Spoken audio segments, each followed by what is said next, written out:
1300 hours, Pakistan Standard Time. Assalamu alaikum. This is Radio Pakistan. The news read by Hassan Gilani. First, the headlines. Pakistan and IMF have reached an agreement under which Pakistan will soon receive $1.17 billion. Prime Minister says the agreement with IMF has set the stage to bring the country out of economic difficulties.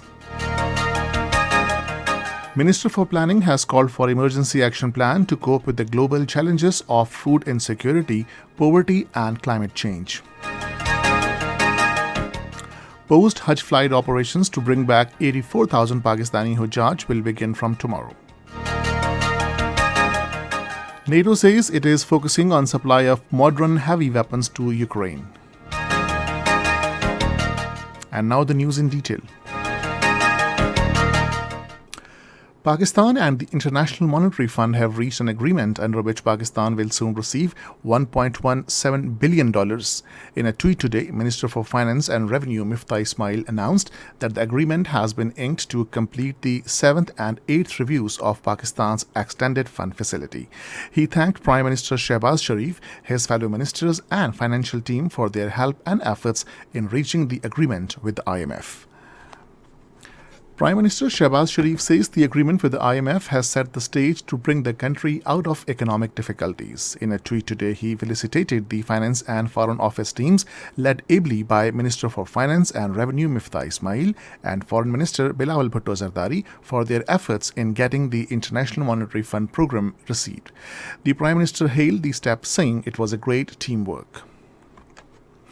Minister for Planning and Development Ahsan Iqbal has called for an emergency action plan to tackle the global challenges of food insecurity and poverty.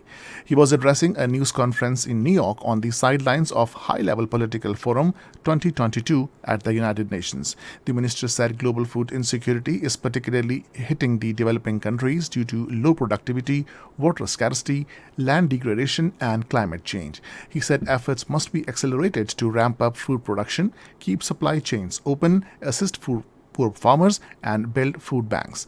The planning minister also drew special attention towards the vulnerable and conflict-driven regions of the world. Minister for Planning and Development Ahsan Iqbal called on Minister of Ecology and Environment of China, Huang Rakyun, on the sidelines of High-Level Political Forum in New York. During the meeting, cooperation in sustainable development goals and climate change was discussed. The ministers said China is an important development partner of Pakistan. Pakistan's High Commissioner to Canada, Zahir Janjua, met U.S. Ambassador to Canada, Davis Cohen, in Ottawa and discussed matters of mutual interest. Speaking on the occasion, the Pakistani High Commissioner said Pak-U.S. partnership remains strong. The U.S. Ambassador said both the United States and Pakistan are marking the 75th anniversary of the establishment of their diplomatic relations this year. 2 deaths due to coronavirus infection have been reported across the country in a single day. According to National Institute of Health, 390 positive cases were detected after 17,397 tests yesterday, and positivity ratio remained 2.24%. 175 patients are on critical care.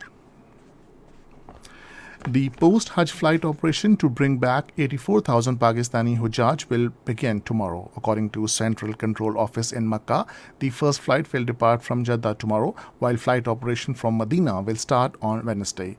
The post-Hajj operation will be completed by 15th of Muharram. The Supreme Court of India will hear next week the appeals filed against the Karnataka High Court verdict, which had upheld the right of educational institutions to ban wearing of hijab in college campus. Muslim students in Karnataka have been protesting the ban on hijab in educational institutions, saying the Islamophobic move of the Karnataka government violates their religious freedom guaranteed under India's constitution. The state government's prohibition of the hijab in educational institutions with a mandatory uniform was confirmed by the Karnataka High Court, and the hijab has been outlawed on most campuses in the state since then. The North Atlantic Treaty Organization Secretary General Jens Stoltenberg says they are focusing on providing military aid to Ukraine, not its accession to the alliance. Speaking at the meeting of European Parliament Committee on Foreign Affairs in Brussels, he expressed his commitment to do everything to support and also modernize Ukrainian defenses and security institutions. He underscored that the NATO is actively working on supplying more modern heavy weapons to Ukraine. And this is the end of the news. For more news and analysis, log on to our website radio.gov.pk and also watch live video streaming of our bulletins on the link facebook.com/Radio Pakistan.